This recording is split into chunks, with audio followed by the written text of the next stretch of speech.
So, hello, everybody. I'm joined today by the one and only Mr. Eugen Popa, Woo! That's me. head of the Romanian Hypnosis Association, teaches courses all around the world, connects with thousands of people with his TV show in Romania, his weekly Facebook live show. You can't have missed them. And we're welcoming him back to the UK Hypnosis Convention this year. Hello, Eugen. Welcome. Thank you so much, Adam. Nice to see you, and nice to see you that you're well again. And thank you for this opportunity. Thank you for this interview. And yes, I am looking forward to the UK Hypnosis Convention, which to me and also Angela, my wife, we both believe that this is the best convention we've attended. And we've attended some, not that many, like, some seasoned professional, they've gone to like hundreds of them. But of all those that we've attended, I have to say the UK Hypnosis Convention is the best one. I love it. I love the atmosphere. I love the organizers. I love the venue. I love, what I've learned there. So thank you for the opportunity for this interview. Oh, great. You had a very popular presentation last year. Thank you. We're just glowing. And this year, your presentation, you're going to be in the main lecture theatre on the Sunday of the convention, and you're going to be speaking about beliefs and habits being constructs of our minds.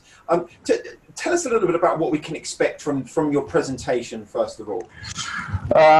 It's a very simple concept that I've been playing with some of my clients and students, and actually I had some very nice results.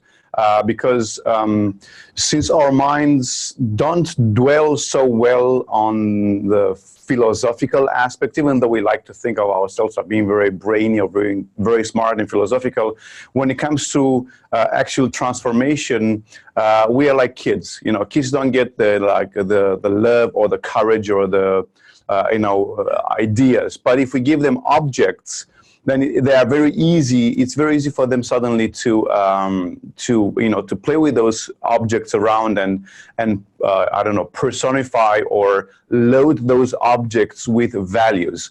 So in the same way, we can take a value, a belief, or a habit and objectify it. And once we objectify it and we load that object with the respective, let's say, habit that we want to kick, or the value that we no longer want to have in our lives. If we take that and say, let's say it's this object, then everybody has their own perception of how their belief in failure is looking like, or everybody has their own perception of what is to have a bad habit, like, I don't know, let's say smoking. So if I say to somebody, what is smoking like for you? How would, if you were to represent smoking as a physical object, what would that look like? And then we play with the representation, basically, and deconstruct that representation to the tiniest bits and pieces until basically it's kind of like there's nothing left of it, and then we reconstruct it in a way that they want to be. So that's in a nutshell what we do. Cool. I mean, really exciting stuff with that. Now, I'm really excited about about your post-convention workshop. First of all, I have to say the fact that it's called the Never-Ending Story, what happens next, which I know is a certification training, means that every time I look at whenever I'm preparing my notes to speak to you, for example, I'm just humming that song, the Never Story. Yeah. I kind of coasted on that title, to be honest. I kind of of course I purposely chosen that, but it's really again a very simple technique, and I was very pumped and excited to give this as a presentation last year at the convention in UK, and it was one of those things that they just happen and you are a witness to it unfolding it through you.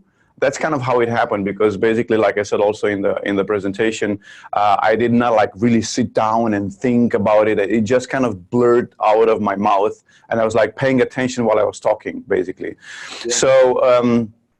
So the basic idea behind this method is that we all have different stories that run in our heads that we are not aware of, but these hidden stories, they actually influence the way we behave, we think, we feel, and act, and then we're just kind of like sitting ducks in respect to these stories, because the story runs in our head, or in our subconscious mind rather, and then we end up with fears or with anxiety and so on, and we don't know why.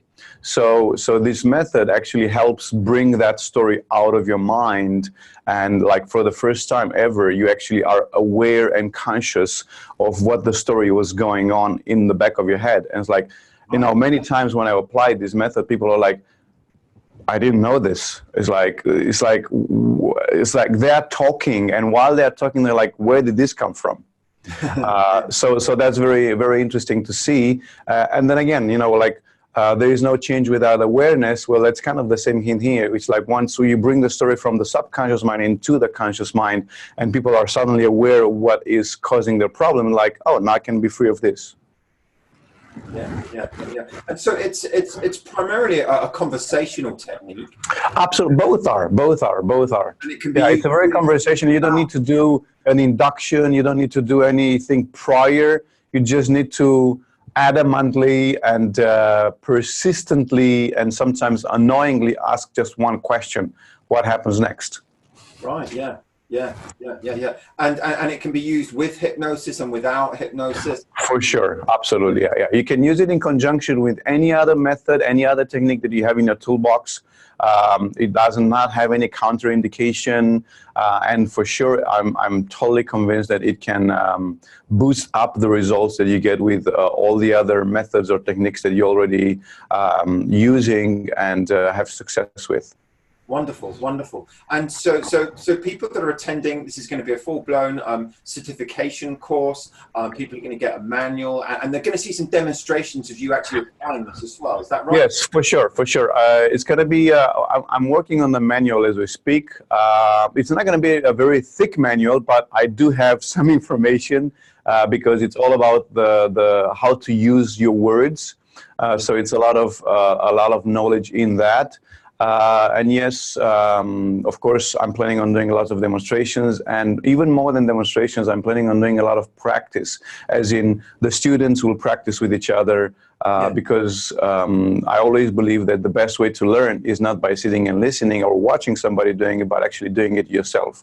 So there's going to be plenty of practice with the workshop. Brilliant. I'm really excited.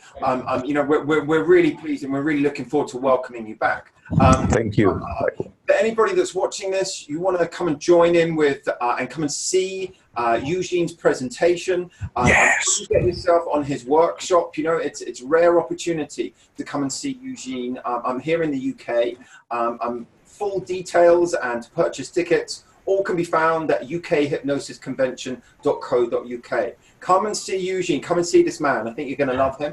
And Eugen, I can't wait to see you then as well. Yeah, likewise. Thank you so much. And of course, I'm tooting my own horn, but just to give like a brief, you know, lasting words to the viewers. I'm a guy who's easily bored. And that means that whenever I work with somebody, or whenever I bring something forth, like these two techniques that we're talking about, and the workshop, of course, this is a fast paced. It's not something that you sit there and wait for ages to do something. It's a very fast workshop. You know, you go to the, you know, very bits and pieces of it, and you do a lot of practice. So if you want to learn something that actually works, that is very easy, that you can do anywhere, you know, whether it's in your office or on a train ride or on a plane or whenever, if you want to learn these methods and apply them anywhere with anyone, then yeah, please come to the workshop, and I'm sure that you'll love it. Awesome. I think you know, whenever people get in the room with you and start to fully embrace the way in which you do things, they do love it. You know, like I said, I read through it and I looked at the feedback forms we had from your presentation last year, and they were just glowing. They were wonderful. And thank you. I appreciate it. We were so keen to have you back this year as a result of that. Can't wait to welcome you back, Eugen. Thank you so much for the offer. Thank you so much for the opportunity.